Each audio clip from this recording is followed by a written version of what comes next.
They say generosity is noble. But my grandmother used to warn me, don't place your heart in every outstretched palm. That voice never left Nyla's memory. The day had been scorching, the salty sea breeze doing little to ease the sticky heat. Nyla had just wrapped up a sale at her kiosk in the port town of Lamu when her grandmother appeared, settling into a plastic chair with a sigh. You're a gentle soul, Nyla, her grandmother said, fanning herself, but never let your kindness blind you. Nyla laughed. Helping random people on the street doesn't hurt anyone. It's just being human. Her grandmother's eyes narrowed. Some don't want help. They want your light. That afternoon, Nyla saw him. He sat near the old ferry dock, frail, nearly translucent skin stretched taut over bone. His eyes were cloudy with a milky film, and a threadbare shawl hung loosely from his narrow shoulders. Sandals patched with fishing rope clung stubbornly to his feet. In his hand, a rusted tin can shook slightly, as if trembling with age. Daughter, a coin for a weary soul, he rasped. Without thinking, Nyla slipped a folded note into the can. May blessings follow your path, he murmured, smiling with lips too thin for comfort. She walked away with a strange warmth blooming in her chest. That night, she dreamed. A voice called her name through the darkness, from somewhere thick with soot and seawater. She awoke the next morning to a message that a major client had cancelled an order she had spent weeks preparing. She shook it off, but by noon, her generator failed, burnt beyond repair. Then her scooter sputtered and died. As she pushed it home under the punishing sun, another blow landed. Her rent had doubled. No notice, no explanation. It was sudden, senseless, ruthless. That night, Nyla tossed in bed. Around midnight, she heard a faint, choking sob by the window. She flicked on the light. No one was there, but her heart wouldn't stop pounding. The old man's words echoed through her memory. Blessings follow your path. What if it meant something else? The dreams worsened. One night, she found herself inside a smoky, mud-walled room filled with ancient gourds and jars. A fire hissed in the corner. The old man sat cross-legged on a worn mat, whispering in a language she didn't recognize. His hand hovered above a clay pot. Her name, Nyla, was scrawled in charcoal along its rim.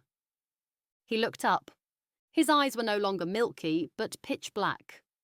And when he smiled, his grin stretched unnaturally wide across his face. She woke gasping, her chest aching, lungs clawing for air.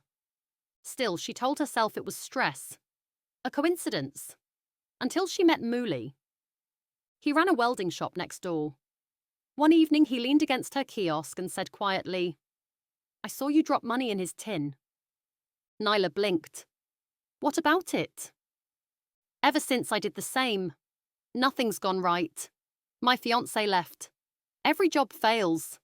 I keep dreaming of him, chanting over jars. Nyla went cold. I've had that dream too. Then came Zawadi, the cafe owner from the next street. I've been giving him leftovers for months, she whispered, her eyes rimmed red from exhaustion. Now my baby's sick. The doctors say it's spiritual. I haven't slept. I hear him in my dreams. It wasn't chance, and it wasn't imagination. The three decided to confront him. Just before dusk, they found him in his usual spot, seated in a hunched pose like always. Frail, silent, forgotten. As they approached, his voice drifted toward them.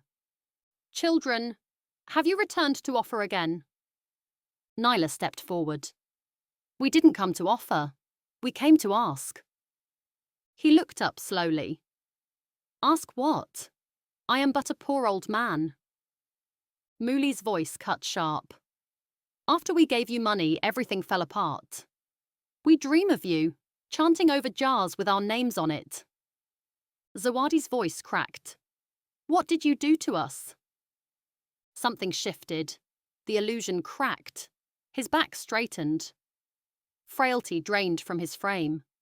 His expression sharpened into something less human. "You gave what I needed," he said, soft but chilling. "And now you wish to reclaim it." They stood frozen as the air around them thickened, the atmosphere darkening like an oncoming storm. "What do you mean?" Nyla asked. "Why are our names in your dreams?" His eyes glinted. "You gave from your hands, but I take with your spirits." He muttered a guttural phrase. The wind surged. A faint glowing scar pulsed on his forehead, like embers beneath his skin. "If my daughters could forsake me," he said, his voice now deep and otherworldly, "why should your blessings live?" They ran. That night, no one slept. By morning, Nyla had had enough. "We need someone who understands these things," she told the others. Zawadi nodded. "There's a healer across the water in Sheila. My aunt says she can pray storms to sleep." That evening, they took a small boat across the bay. The sea was quiet, but the air felt heavy. A woman with silver braids and clouded eyes stood waiting on a weathered porch. "You've touched the grief of the forgotten," she said even before they spoke. "Now it stains your lives." Her name was Maza. They told her everything. She listened in silence, then beckoned them inside. The fire crackled low. Maza stirred dried herbs into a bowl, letting the smoke spiral toward the ceiling. "He wasn't always like this," she began. "Once he was called Baraka, a village healer, feared and respected. He cured fishermen of fevers, helped barren women conceive, and read omens in seashells. Some say he brought the rains with his prayers." Nyla leaned forward. "What happened to him?" Maza's voice softened. "His daughters turned from him. They called his ways superstition. One sold his land. Another accused him of witchcraft before the elders. The last poisoned his name in the mosque." Maza closed her eyes. "They abandoned him, took his name but spat on his blood. And in that grief, he turned inward, to rage, to hunger, to darker spirits than he once dared approach. He didn't die a man. He became something else." Zawadi's voice trembled. "So, he preys on kindness?" "No," Maza said. "He feeds on willing offering. A gift opens the gate, even a coin, even bread. Through generosity, he binds." She led them behind the house to a small shrine smelling of salt and smoke. "He took your gifts," Maza said, laying her hands on their foreheads, "and twisted them into cords. But we'll cut them tonight." They prayed, they chanted, they wept. Muli collapsed mid-prayer. Zawadi screamed. Nyla felt something being torn from her chest, something not of flesh or bone, but of soul. And then, it passed. The air lightened. Peace returned. By morning, everything changed. Orders returned. Zawadi's baby's fever broke. Muli's fiancé called. He suddenly realized he was a fool and wanted her back. That afternoon, the three met under the old baobab tree by the dock. They said little, just shared silence and breath. Then came the final mystery. The old man was gone. His mat, gone. His tin, missing. The dock workers hadn't seen him in days. Some said he died. Others whispered he walked into the sea. They didn't care. They only hoped his sorrow had gone with him. Nyla passed his old spot one last time. The impression where he'd sat remained, a faint hollow in the dust. She stood quietly. She didn't hate him. He was broken. But even broken people can be poisonous. That night, she visited her grandmother. "You were right," she said. Her grandmother nodded slowly. "Mercy is a fire," she said. "Beautiful. But it burns, if not held carefully." Years passed. Nyla never stopped helping people. But now she looked deeper into the soul behind the need. She still remembered his words. Blessings follow your path.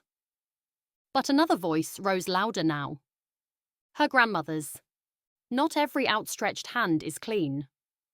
A week later, while folding laundry, Nyla noticed something strange on her upper arm, just below the shoulder. A faint circular scar.